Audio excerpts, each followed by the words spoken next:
breaking our old make-believe. I want you when the sun goes low. Your body warm, wants me close. You say you're always by my side till my blood runs dry.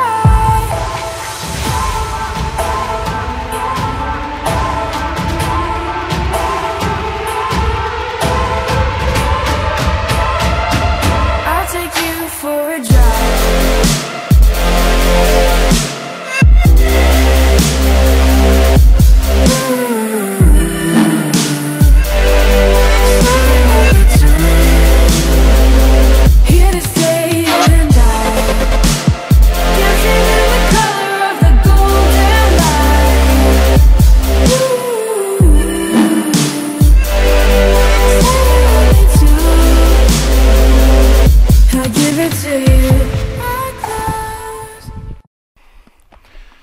Alright, well, we finally made it back. It was about, what, probably 10-mile drive through the woods, maybe? Oh, yeah.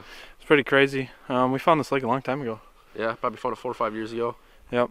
So, first time trying it ice fishing. Well, second time for you. Yeah, I did try it once when I was younger. Yeah, so, I mean, it's pretty cool. We found it just on Google Maps, and we fished it in the summer a long time ago, drove wheelers, and we made it out here with the truck. It was pretty crazy. Oh, yeah, some pretty sketchy areas, but yeah, we made it out. Yeah, it doesn't look like many people have been out there. Yeah, looks a couple like snowboat tracks out there, but it doesn't yeah. really look like anyone's fishing. Just Yeah. people more playing around on the lake. Yep, exactly. So, I mean, this is something new. So we're going to just try to teach you guys how we dissect a lake when we go to a new one. And especially a small one like this, we're going to just target some panfish and see where we can pull them up through the ice. I think we'll throw out some tip-ups too, just for some northern. So we're hoping for some good luck, and let's get after it.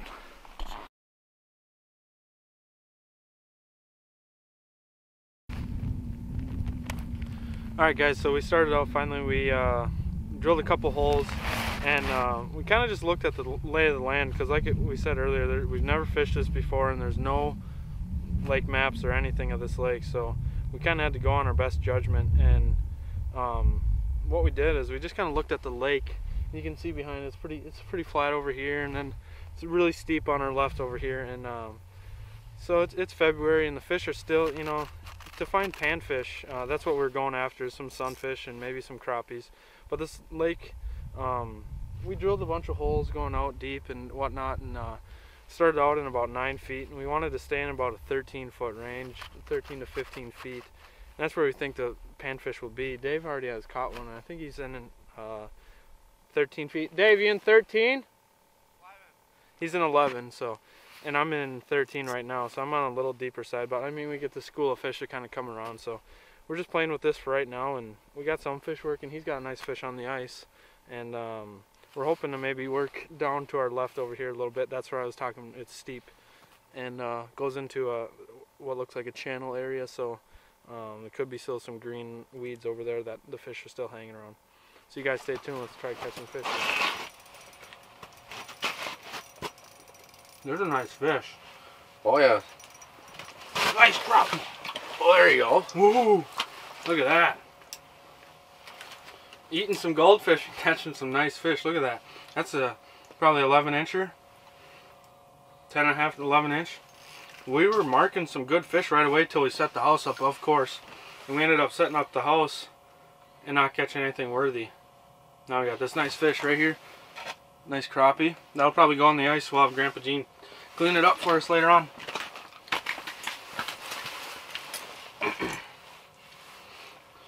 Let me talk about what we're using. I'm using Lindy Toad and out of green. Dave's using something similar. Oh, the bug, yeah, Lindy bug. Yep. Tungsten So bug. right now, this is what we're using. Let's see if I can let you. Just a little wax worm, and I like this jig for the small presentation that it has, and it's kind of flat on the bottom, so when you're jigging it, it's kind of just dancing in the water really well, and fish seem to like it. So I mean, we've caught a lot of fish on this. Dave, we were on a metro lake close to home, our last video we posted, and Dave, or not our last one, the one before that, the last, and Dave caught a lot of nice gills out there with that lure. And I mean, we've had really good luck with it. Crappies and sunfish and even some walleyes we've caught here and there, which is really cool. So You guys stay tuned, let's catch some more fish.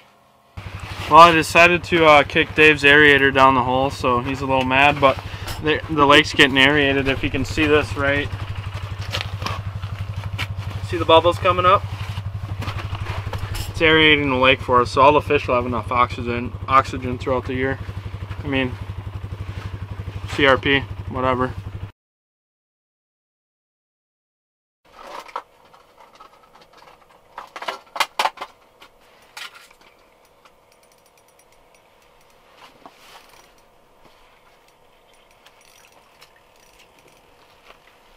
There we go. Still about a 6-incher, but quite a bit of fish down there now. Getting a little bigger, huh? Yep.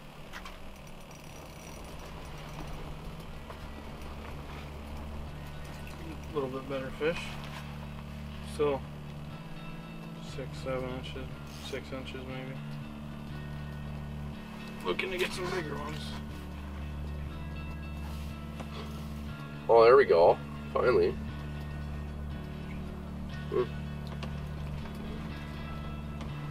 Probably a 6-inch gill, but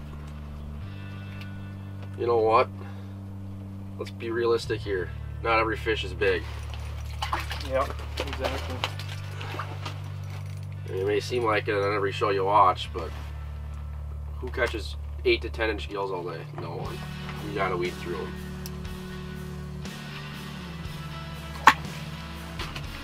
Finally, we ran into a decent gill here. It looks about 9-incher maybe. Pretty tall too. Maybe we'll catch some more, hopefully. Right on a plastic too. Not the wax worm, not your, you know, just fun fight.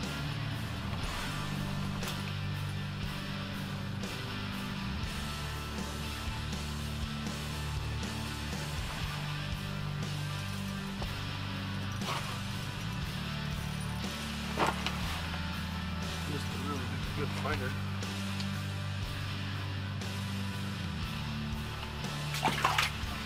That was really cool.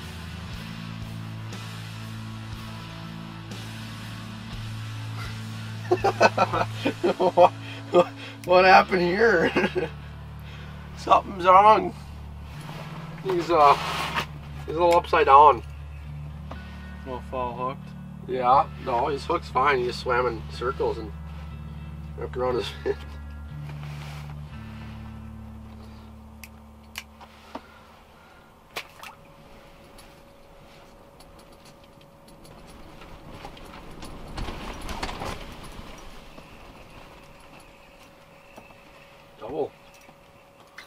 Double dinks. Oh, that's not a decent, nice, teeny.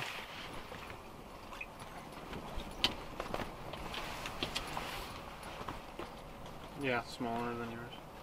Oh, I don't know. Yeah, toss it.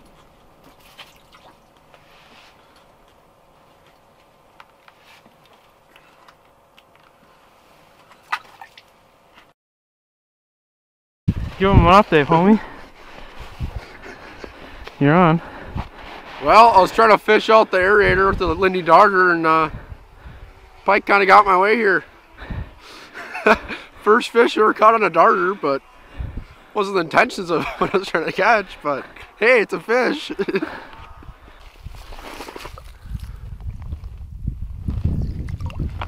There she goes. All right, guys, a little update for you. Dave and I decided to move. We didn't have too much luck. Dave ended up catching that pike on the Lindy Darter, and just nothing was happening. There was nothing down there. A lot of small things, but that's it, you know. So we drove the 4-wheeler on the other side of the lake here, and we found like this little bulrush kind of point. So we're I'm fishing about 11. Dave's in like 11 or 12 out there. It's just kind of a shallow drop, and we're looking for that weed line again. So we want to just be right on outside of it. Didn't have the camera set up because we were just trying to figure this out, and I ended up catching a 1.5 pound largemouth and then pulled up a nice gill. So now we're gonna see if we can show you guys what we're doing here. Like you said, we were trying to dissect this lake. We were trying to figure out how the hell we're gonna catch fish. You know, we came out here never really knowing how we were gonna catch some fish out here. So we're just looking at the lay of the land and just going around and catching fish. No lake map, nothing. Just kind of going off the land and drilling some holes where we think there's going to be fish and trying to find that right depth. There we go, got a fish coming in. Oh yeah! Ooh. Dave, another big fish!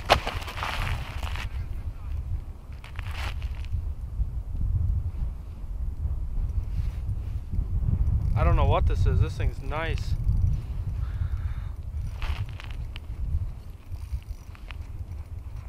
This thing came up right at the bottom. He's up by the hole here.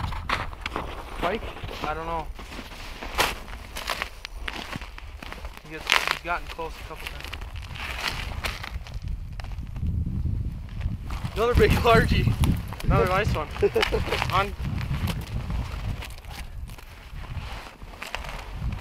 I'm catching bass in the winter, that's for sure. Yeah, look at that.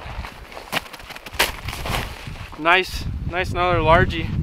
Oh man, I can't wait for summer to catch these on the boat, but right now that's a heck of a fight. Oh, look at that. It's a nice fish. Fun fight on this little 1 pound or 2 pound test, I think, what I got. But doesn't look like they're eating too well. Their mouth is pretty white, not red, like they would be eating crawfish or something right now, but it is winter, so they're probably just chowing on little worms. Get this guy back down. Away you go.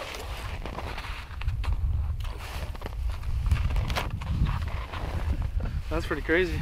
Yeah, it's fun. On this little jig. Oh.